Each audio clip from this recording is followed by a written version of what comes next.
बिस्मिल्लाहिर्रहमानिर्रहीम। इय्याका नअबुदु व इय्याका नस्तईन। अल्लाह तेरी इबादत करते हैं, तेरे से ही मदद मांगते हैं। मेरे चक झुमरा के अजीम शहरियों,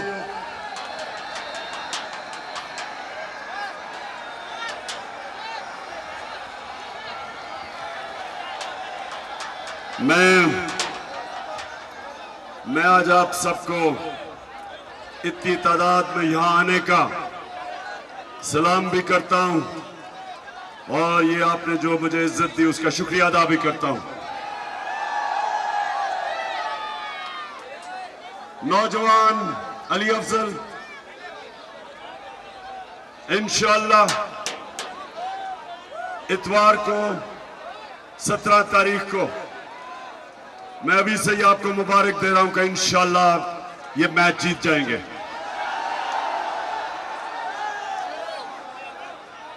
मैं जब से फैसलाबाद के एयरपोर्ट पे उतरा हूं, सारा रास्ता मुझे लोग सड़कों पे नजर आए और मेरे चक झुमरा के नौजवानों और मेरी बहनें भी सामने आई हुई हैं। अब सबको मैं एक चीज बताना चाहता हूं कि मैं उस मुल्क के साथ बड़ा हुआ हूं। पाकिस्तान सिर्फ 5 साल का था जब मैं पैदा हुआ, तो मैंने इस मुल्क की सारी ऊंच नीच देखी है। जो आज अल्लाह ने मेरी कौम में शऊर पैदा किया है, मैं आज पूरे वसूख से कहता हूं कि इस मुल्क की 75 साल तारीख में कभी भी कौम इतनी बेदार नहीं थी, इतना शऊर नहीं था, इतनी समझ नहीं थी। और मैं इसलिए आज आपको अली इसलिए मुबारक दे रहा हूं कि आप जब 17 तारीख को लोग वोट डालने जाएंगे तो एक जागी हुई कौम वोट डालेगी। कौम समझ बैठी है कि इस मुल्क के ऊपर एक बड़ी बैरूनी साजिश हुई। बैरूनी साजिश यहां हमारे गद्दारों ने, मीर जाफर और मीर सादिक ने इस साजिश को कामयाब किया और हमारे मुल्क के ऊपर जो 30 साल से 2 खानदान इस मुल्क को लूट रहे थे, उनको इस कौम के ऊपर मुसल्लत किया गया और उन चोरों ने आते साथ ही 1100 अरब रुपए का डाका मारा। असेंबली में नैब के कानून की तरमीम करके, नैब को तकरीबन खत्म करके 1100 अरब रुपया आप सबका जो था, मेरे नौजवानों, ये आपका पैसा था जो उन्होंने आते साथ ही डाका मारा, एनआरओ लिया। पहले इन 2 चोरों ने जनरल मुशर्रफ के दौर में एनआरओ लिया, तब जो इन्होंने अपने पहले दौर के 11 सालों में मुल्क को लूटा था वो चोरी माफ करवाई और फिर इस बारी आके जो 10 साल इन दोनों ने मुल्क को लूटा था, करप्शन केसेस इनके दौर के बने थे। 1100 अरब रुपए का डाका मारा, अपने केसेस माफ करवाए और करवाने के चक्कर में मैं सुप्रीम कोर्ट में गया हूं और इंशाल्लाह केस लग रहा है और इस कौम से मैं वादा करता हूं कि आखिरी गेंद तक इनका मुकाबला करूंगा, इन चोरों का।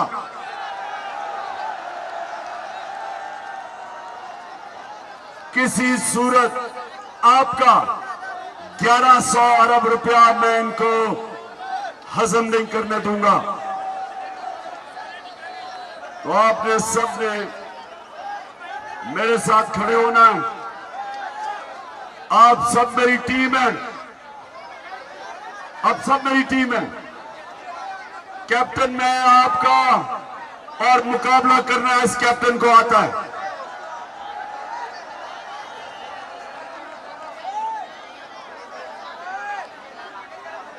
इन डाकुओं ने यह समझा था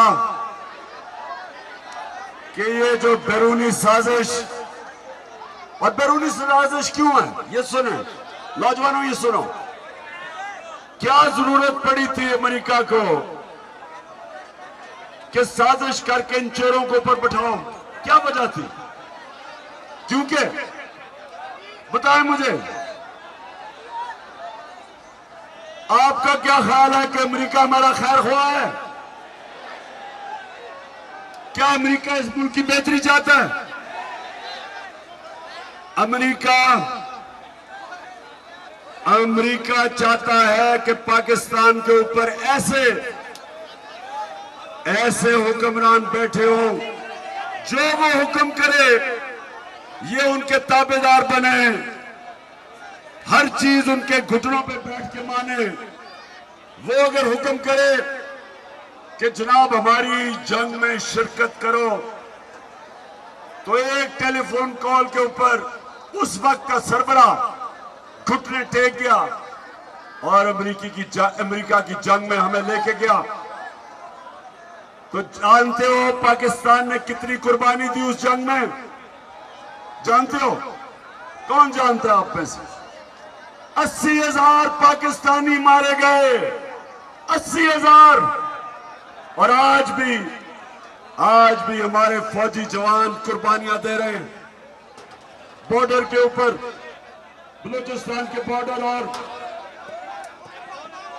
और अफगानिस्तान का जो बॉर्डर पख्तूनख्वा के साथ, आज भी कुर्बानी दे रहे हैं। उस जंग की वजह से जो एक धमकी मिली हमारे सरबराह को और उस जंग में शिरकत कर गया, और उसके बाद जब ये दोनों आए तो कौम ने समझा कि ये तो जमहूरी लीडर हैं, ये तो आके अपने लोगों की मफादात की हिफाजत करेंगे। वो तो मिलिट्री डिक्टेटर था। लेकिन जब ये दो आए तो अमेरिका ने, जानते हैं कितने ज्यादा ड्रोन अटैक किए पाकिस्तान पे? जानते हो? 400 दफा उन्होंने आके इस मुल्क पे बमबारी की। हमारे कबायली इलाके में कितने हजारों लोग मारे गए, औरतें बच्चे उसमें, मदद भी उनकी कर रहे हैं, बमबारी भी हमारे ऊपर। हम कतई किसी से दुश्मनी नहीं करना चाहते, ना अमेरिका ना किसी से, सबसे अच्छे ताल्लुकात रखना चाहते हैं, लेकिन हम किसी की गुलामी नहीं करना चाहते। चक झुमड़ा अमेरिका इसलिए इन चोरों को लेके आया कि ये जो मर्जी चाहे पाकिस्तान को टिश्यू पेपर की तरह इस्तेमाल होने देंगे। और उनको ये पता था कि इमरान खान किसी सूरत अपनी कौम को किसी की गुलामी नहीं करने देगा। इसलिए उनको ऐसे आजाद लीडर नहीं पसंद, वो ये बूट पॉलिश करने वाले शहबाज शरीफ को पसंद करते हैं। अब जरा शहबाज शरीफ ये सुना जरा, ये जो अब जरा आराम से सुनना कि ये आपका प्राइम मिनिस्टर जब पैसे मांगने गया सऊदी अरेबिया, यूएई और तुर्की, जरा सुने ये। मैं सऊदी अरब से होके आया हूँ, मैं यूएई के होके, अभी मैं तुर्की होके आया हूँ, और मैंने उन भाइयों को कहा कि आप हमारे बड़े अजीम भाई हैं, हमेशा आपने हमारी मदद की। और मैंने वही कहा, जब मैं आया हूँ तो आप समझेंगे शायद ये मांगने आया, मैं मांगने नहीं आया, लेकिन मजबूरी है। और आप जिस तरह माजी में 75 साल में आपने हमारा हाथ बटाया है, कुछ ऐसा आप हाथ बटाने का मैं वादा करता हूँ कि इंशाअल्लाह हम पूरी कौम हम मिलकर दिन रात मेहनत करेंगे, पसीना गलाएंगे, अपने पाँव पे खड़े होंगे। जी शहबाज शरीफ, सुन लिया पाकिस्तानियों, क्या आप भिखारी हो? ये कौम गैरतमंद है, ये एक अल्लाह को मानने वाली कौम है। ला इलाहा इल्लल्लाह इंसान को गैरत देता है, खुददारी देता है। जो भी अल्लाह के सामने गवाही देता है कि मैं किसी के सामने नहीं झुकता सिवाय तेरे अल्लाह, वो कभी भिखारी नहीं बनता। वो अल्लाह से मांगता है, मेहनत करता है, कुर्बानियां देता है, लेकिन अपनी गैरत नहीं खोता। ये शहबाज शरीफ, मुझे ये जरा ये जवाब दो कि 32 साल से आप शरीफ और सरकारी खानदान इक़्तिदार में बैठा, 32 साल से, तो 32 साल से आप हाथ फैला के बैठे हो, 32 साल से भीख मांग रहे हो। कौम गैरतमंद है, कौम गैरतमंद है। शर्म आपको नहीं आती भीख मांग के? कौम गैरतमंद है। अगर आप में गैरत होती, सुन लो, आप में गैरत होती तो जो आपके खानदान, शरीफ खानदान ने और सरदारी खानदान ने 30 साल से इस मुल्क का पैसा चोरी करके बाहर लेके गए हो, वो पैसा वापस लेके आते, भीख ना मांगते, कौम को जलील ना करते, पैसा वापस लेके आते। तो नौजवानों बताओ, मुझे ये बताओ कि आपको एक ऐसा प्राइम मिनिस्टर चाहिए जो भिखारी हो? कहता मैं यूएई भी पैसे मांगने गया, मैं सऊदी अरेबिया भी पैसे मांगने गया, मैं तुर्की भी गया। आप मुझे ये बताएं कि क्या इज्जत रह जाती है पाकिस्तानियों की? पूछे बैरून मुल्क पाकिस्तानियों से, क्यों आज वो, क्यों मेरे साथ खड़े, क्यों उन्होंने इतने इतने बड़े मुजाहरे किए जब मेरी हुकूमत को हटाया गया? क्योंकि वो तरसते हैं कि कोई उनके मुल्क में एक खुददार लीडर आए ताकि उनको शर्मिंदा ना कराए। ये देखें, ये जिस तरह का लीडर है, प्राइम मिनिस्टर अपने आप को भी शर्मिंदा करवाता है और सारी कौम को भी शर्मिंदा करवाता है। इसलिए 17 तारीख को आपने निकलना है। और मैं ये आपको बता दूं, इन्होंने सारे धांधली के रिकॉर्ड तोड़ देने हैं। इनको खबर मिल गई है कि सारी 20 के 20 हलकों में तहरीक इंसाफ जीत रही है। इंशाल्लाह जीतेगी। और इनको पता चल गया, जो भी सर्वे हुए, कौम खड़ी है तहरीक इंसाफ के साथ और इनकी मुखालफत में। और खास तौर पे लोटों को कौम बल्लों से फेंटा देखना चाहती है, क्योंकि आपको पता है कि जलसे का मैं एक्सपर्ट हूं। किसी ने इतने जलसे नहीं किए जो मैंने किए 26 सालों में। नौजवानों, इतवार को सबने तैयारी करनी है। आपने एक एक पोलिंग स्टेशन का पहरा देना है, क्योंकि ये धांधली के बगैर नहीं जीत सकते।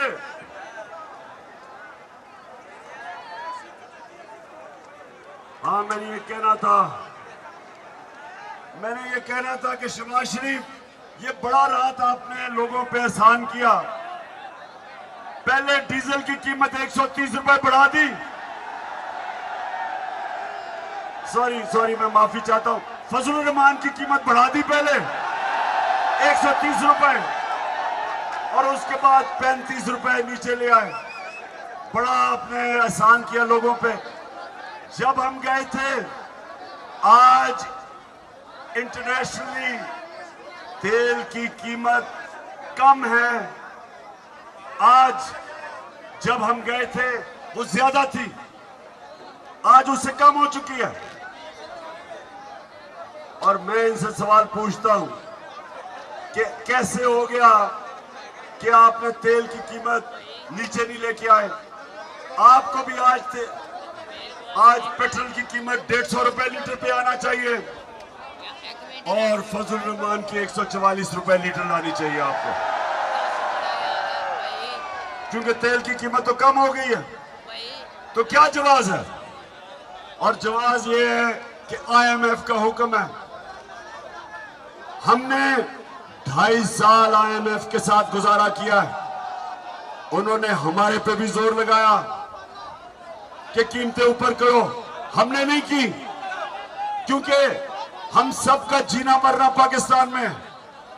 ये वो लोग जिनके बाहर बड़े बड़े महलात, सारा नवाज शरीफ का इसका जो सारा टब्बर है बाहर बैठा है, सिर्फ एक रेडियो आकाशवाणी को पाकिस्तान में छोड़ा हुआ है। आकाशवाणी रेडियो जानते हैं ना सारे? आकाशवाणी रेडियो की एक खासियत है कि वो सच बोल ही नहीं सकती, इसलिए सारा टब्बर बाहर है। लंदन के सबसे महंगे इलाके में ये रहते हैं, सबसे महंगा इलाका है जिधर ये रहता है। इसका बेटा 10 अरब रुपए के घर पे रहता है। नवाज शरीफ जो 4 बड़े बड़े महलात हैं लंदन के महंगे तरीन एरिया में, उसकी मालिका है मरियम नवाज, उसके नाम पे। आज तक एक रसीद नहीं दे सके कि पैसा आया किधर से, एक दफा नहीं बता सके। और मुझे अफसोस से कहना पड़ता है कि हमारा इंसाफ का निजाम बड़े बड़े डाकुओं को नहीं पकड़ सकता, सिर्फ छोटे चोरों को जेल में डालता है। सिर्फ ये भैंस चोरी कर ली तो गाय और ये बकरियां चोरी कर ली या मोटरसाइकिल, वो जेल में। बड़े बड़े डाकुओं को नहीं पकड़ता। ये है पाकिस्तान का अलमिया। मेरी कौम, जब तक एक मुल्क में अदल और इंसाफ, मतलब ये कि जब तक ताकतवर को कानून के नीचे हम नहीं लेके आते, मुल्क तरक्की नहीं कर सकता। तो ये है हम सब की जंग। नौजवान, आप सब की जंग एक ही है, जो मेरे नबी सल्लल्लाहु अलैहि वसल्लम ने कहा था कि कोई कौम जो ताकतवर डाकुओं को नहीं पकड़ती और सिर्फ छोटे चोरों को पकड़ती है, तबाह हो जाती है। उनका हुक्म 1500 साल पहले था और आज आपके सामने कौमें तबाह हो रही हैं। श्रीलंका में देखें, वहां भी एक खानदान हुकूमत कर रहा था 20 साल से, वो भी पैसे बाहर लेके जा रहे थे। वो अमीर हो गए, कौम मकरूज होकर दिवालिया निकल गया, आज वो बाहर भाग गए। और कौम में देखें कि उनके पास पैसा नहीं है अपना मुल्क चलाने के लिए, दिवालिया निकल गया। उससे पहले अफगानिस्तान, जो अफगानिस्तान की गवर्नमेंट थी पहले, जैसे ही अफगानिस्तान गिरा वो भी सरबराह बाहर भाग गए, पैसे लेके बाहर चले गए।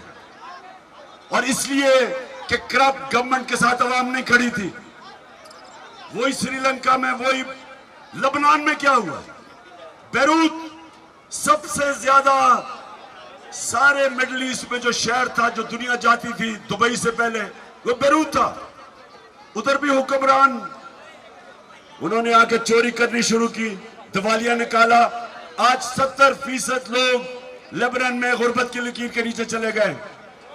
और जब तक हम इन 2 बड़े खानदानों को, जो 30 साल से इस मुल्क को लूट रहे हैं और जो आज ऊपर आके बैठ गए हैं, और जिन्होंने भी इनको बिठाया है, इस मुल्क की तारीख इनको माफ नहीं करेगी।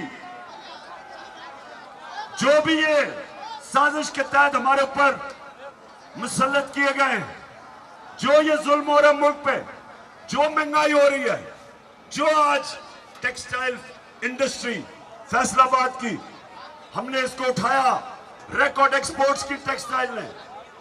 यहां हालात ये थे कि टेक्सटाइल इंडस्ट्री के लिए मजदूर नहीं मिल रहे थे, और आज हालात देखें। आज पूछे टेक्सटाइल इंडस्ट्री के क्या हालात हैं। 3 महीने के अंदर जो सनत हमारी इंडस्ट्री ऊपर जा रही थी, एक्सपोर्ट्स ऊपर जा रही थी, सबसे ज्यादा हम हमने टैक्स इकट्ठा किया था ताकि लोगों पे खर्च करें। हमने हेल्थ कार्ड दिया। पहली दफा पाकिस्तान की तारीख में हर खानदान को पंजाब में पख्तूनख्वा में हेल्थ इंश्योरेंस 10 लाख रुपए की कि किसी भी अस्पताल में जाके इलाज करवा सकते थे। इसके बावजूद कि हम IMF के प्रोग्राम में थे, हमने हेल्थ कार्ड लिया, हमने पनाहगाहें बनाई, हमने एहसास प्रोग्राम जो दुनिया ने माना कि फलाई रियासत की तरफ पाकिस्तान को लेके जा रहा था। उसके अलावा हमने कर्जे गरीब नीचे 20 लाख खानदानों को, किसानों के लिए सूद के बगैर कर्जे, घर बनाने के लिए सूद के बगैर कर्जे, कारोबार के लिए। ये पहली दफा पाकिस्तान में हो रहा था जब इन्होंने साजिश करके हमारी हुकूमत कराई। चौक जुमरा, मैं तो हैरान हूं जितनी तादाद पे आप आए हैं। मैं आपका शुक्रिया अदा करता हूं और इंशाअल्लाह अली अफजल आपको मुबारक भी देने आऊंगा।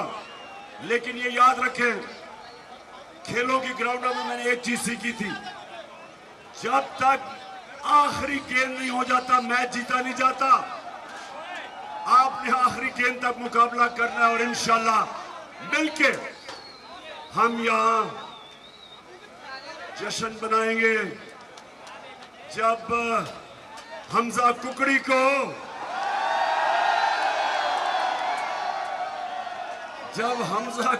हम शिकस्त देंगे, क्योंकि ये पूरी कोशिश कर रहे हैं हमजा हर किस्म की धांधली, क्योंकि इनका जो खानदान है और वो जरदारी खानदान, इन्होंने कोई चीज ईमानदारी से आज तक नहीं की और ये पूरी इलेक्शन में धांधली करेंगे।